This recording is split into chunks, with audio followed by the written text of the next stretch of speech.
Alright, so I decided it would be fun if I just made one PvP pet battle a week for this channel as kind of an advertisement for my pet battle channel.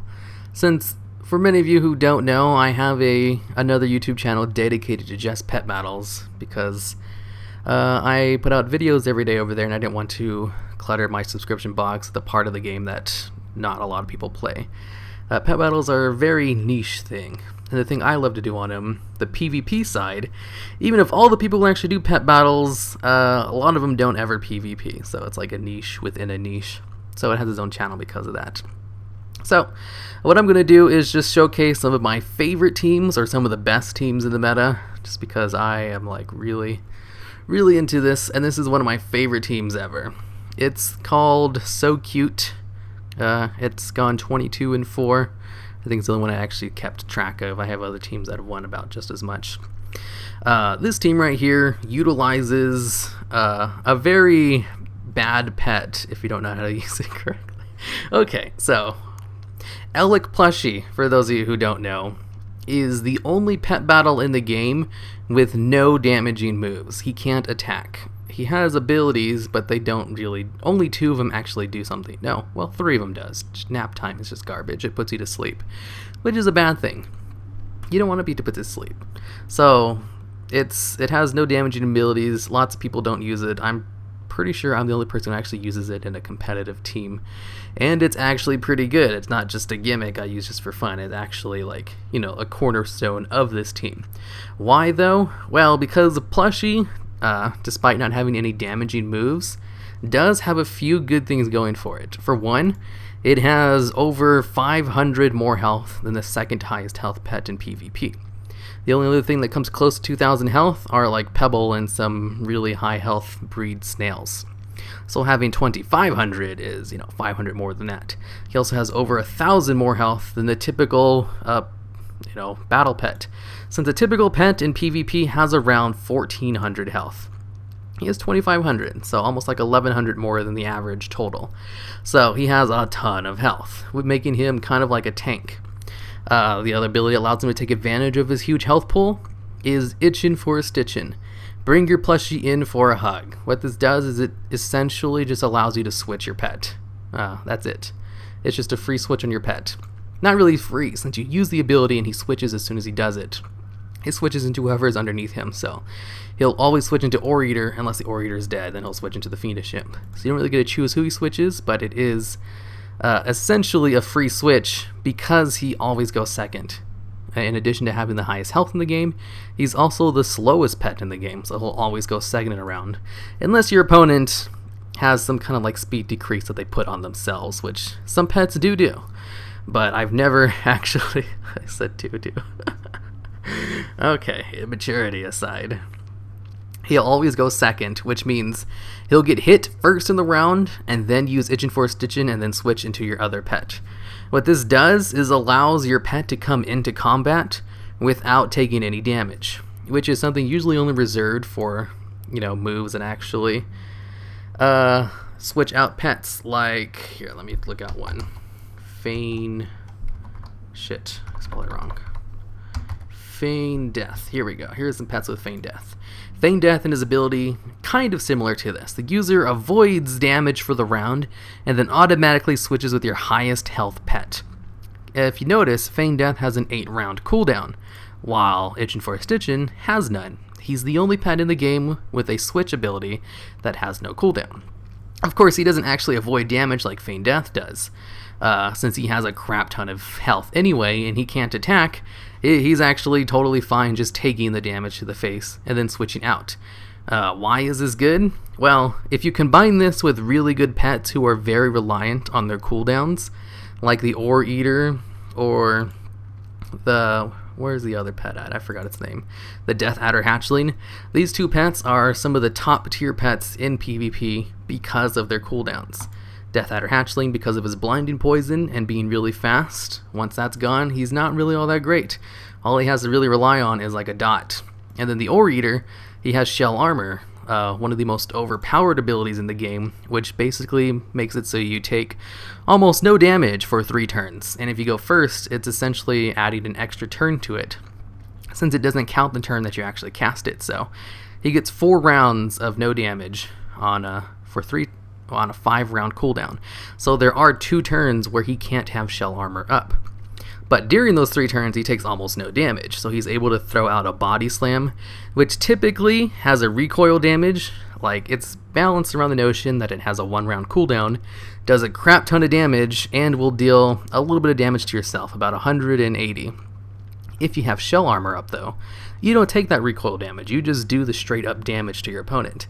And then you throw out an acid touch while you wait for body slam to come off cooldown, and that's basically what the Orator does. He comes in, uses shell armor, body slam, acid touch, body slam, and then he'll switch out into the Elekk Plushie. The Elekk Plushie will just stay there and take damage for 2 turns, and then use Itchin' for Stitchin' to switch back into Orator, who will take no damage from the switch, activate shell armor again, and then go. Basically, with this combo, you can make it so that Orator never takes shell armor damage. He always has shell armor up, which is ridiculous because shell armor is like really OP right now. I'm surprised they haven't nerfed it yet. That's how ridiculously good it is. On top of the free switch from Elekk Plushie, he also has this move right here called Cute as a Button, which increases his chance to dodge attacks by 25% for 2 turns. So, since he's basically just going to sit there and take damage for 2 turns anyway, might as well try to avoid some of that damage, and he does sometimes. I mean, a 1 in 4 chance to dodge damage for the turn, it happens sometimes. I've gone a couple times where he just straight up doesn't take any damage for the turns that he's out before Orator comes out. So he's able to just last a really long time, even though he's basically there just to take damage while Orator comes out. And then I've got the Fiendish Emp. Fiendish Emp can take damage. He's fine. He heals up in the back row. He's one of the few pets who can heal up in the back row because of a sweet little combo with Immolation. Immolation does damage from the back row for 9 turns. It only does 70 damage. It's not a lot of damage, but the humanoid racial makes it so that every turn you deal damage, you recover 4% of your health at the end of your turn. And since Immolation does damage for 9 turns in the back row, he'll heal up for 9 turns for 4% damage. So he'll be able to heal up around 500 health during his turn of just doing damage from the back row. He also has another gate ability which allows you to switch out your opponent's pets. Usually, if you go first in the round, it interrupts their turn as well, and it does about as much damage as a basic attack, so it's really good. Fiendish Imp is just really, he basically just goes in to switch out your opponent's pet, just so it screws over their strategy, they lose a turn, and then you throw up Immolation, and then switch into the Elekk Plushie. That way you get the free switch into Orator, that way he never takes non-shell armor damage. And this is one of my favorite teams because it tactically actually uses the Elekk Plushie in a way that, you know, utilizes his strengths to the fullest. Alright, looks like we've got ourselves a Darkness team. This is actually kind of bad for me. Darkness team is really good against what my team tries to do. And that's supplement incremental damage. This team goes out and just does a whole bunch of damage all the time. Alright, I'm going to go into the Elekk Plushie and then just go for a switch before he even tries to go into Rain Dance. Oh, that's right, he's faster than me.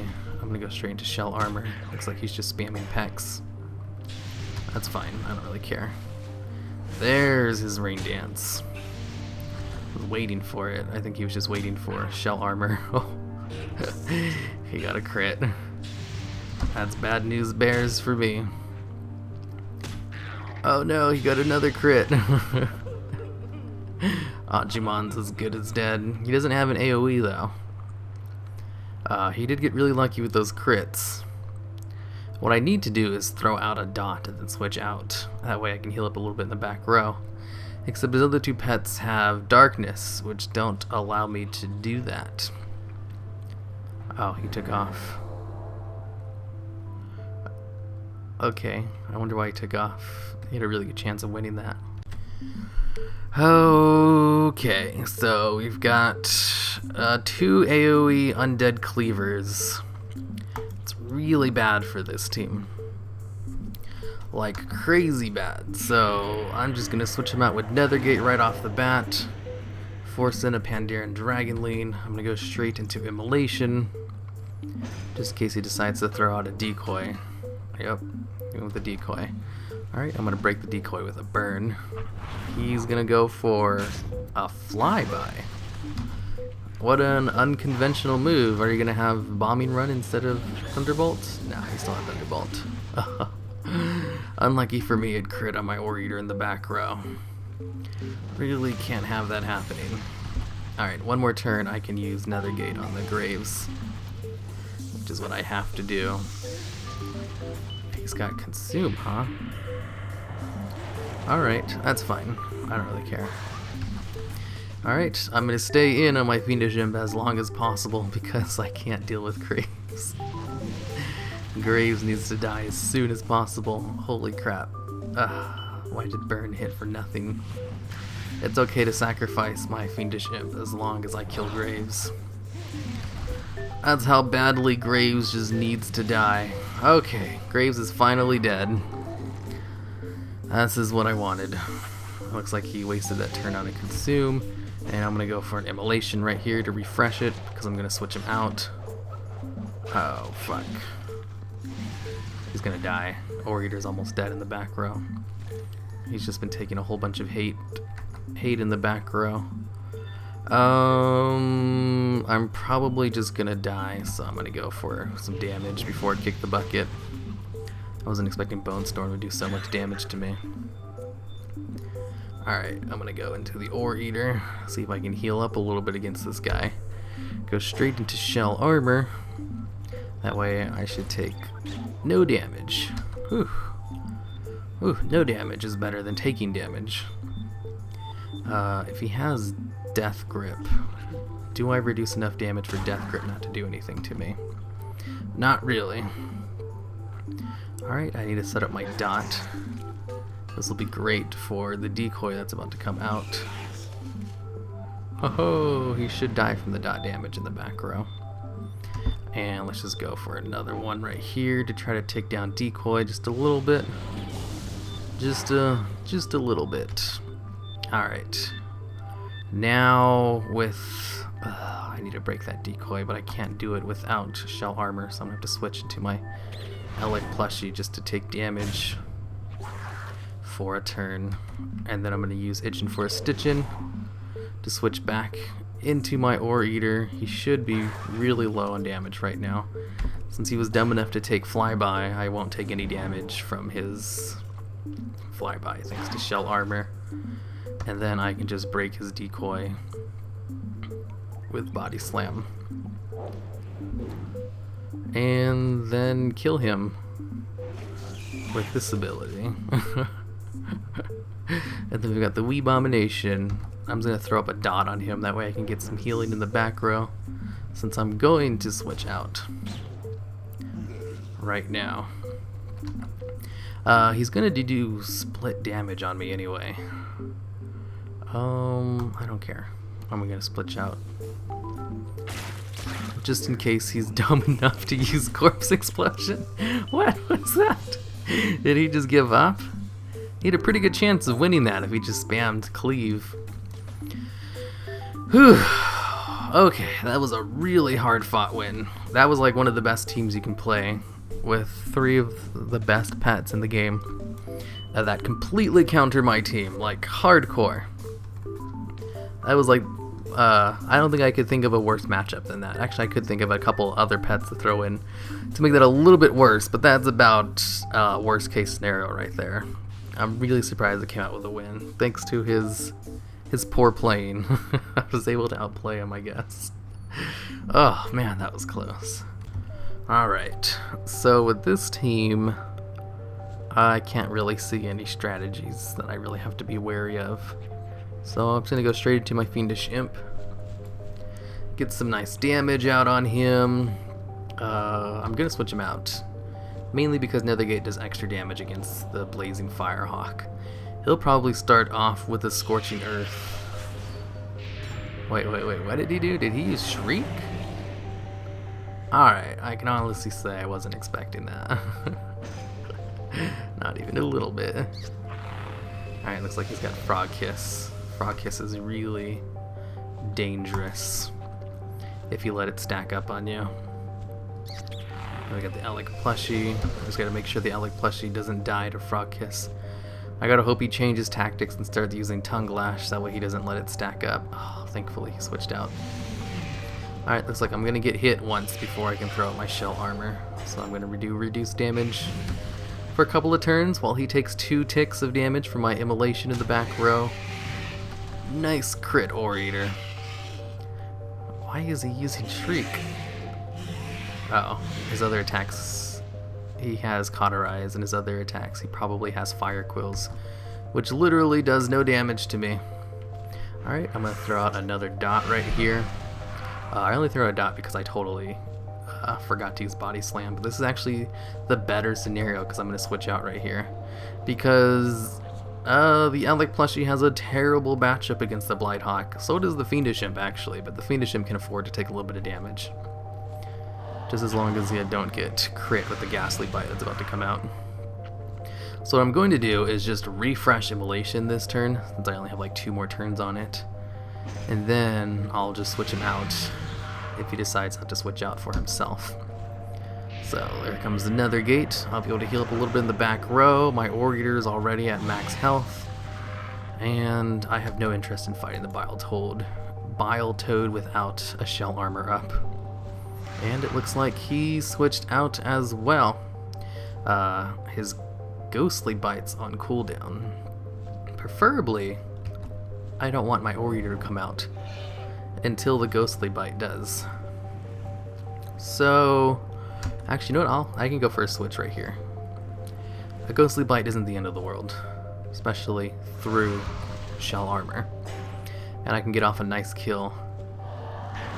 Oh, he went straight for it. What a pain in the ass. He knows what he's doing. He knows exactly what he's doing. Alright, now that I got that up, as long as I don't take damage from Fog Kiss, I don't actually have to worry about its damage. Acid Touch actually doesn't do very much damage to this guy, but it will allow me to heal in the back row, which is all that matters. I only have 1 more turn left on Immolation, so I'm going to switch out into my Fiendish Imp and see if I can refresh this without dying. So I'm actually just going to go for another gate right here. And he has a little dot on him. He's not going to die from the dot.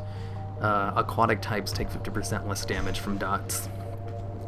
It looks like he's going to go for a nice little heal. I might actually just want to try to kill his Blazing Firehawk, since it looks like the only thing he has is Shriek, which is kind of terrible when I'm a little bit faster than him. He still hasn't used a single Fire Quills. If he's slower than me, though, he doesn't want to do that. He's already used his Cauterize. Yep, looks like he's going to die. No, he has Burn. Why? Why do you have Burn if you don't have a Burn? Oh my god. Alright, I'm going to try to bait out a Ghostly Bite. Ooh, I did it. I baited the hell out of that Ghostly Bite. Oh, god damn it, he switched out. That's too bad. Oh well, I'm just gonna go for an Acid Touch to kill him. No need to waste my Body Slam. And then I'm just gonna kill him real quick with my Body Slam. And he's gonna try to Ghostly Bite me. Ghostly Bite, I mean. That's fine. I'll just let my tank take the damage for that. I'm not gonna give you any kills, no matter how much you want to kill me. Only, even though you play that fine, he totally played that well. Except for his Blazing Firehawk. His Blazing Firehawk was bad. It had like a terrible moveset. If he had just taken Burning Scorched Earth instead, it would actually have been kind of a threat to me. But since he didn't, it was easy peasy.